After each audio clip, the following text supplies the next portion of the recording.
সমাধি আছে গঙ্গাখানে, সারদামণি মন্দির আছে, সব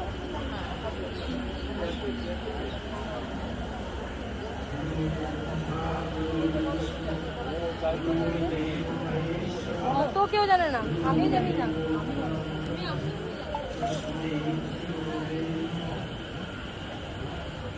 আজকে স্মৃতিসভার সভাপতি পূজনীয় স্বামী গৌতমানন্দজি মহারাজ, মঞ্চে উপবিষ্ট স্বামী সুনীতানন্দজি মহারাজ, স্বামী ভজনানন্দজি মহারাজ, স্বামী গিরিশানন্দজি মহারাজ, স্বামী জ্ঞানপ্রদানন্দজি, স্বামী আত্মপ্রিয়ানন্দজি, ডক্টর গৌরী দাস এবং আজকের এই সভায় উপস্থিত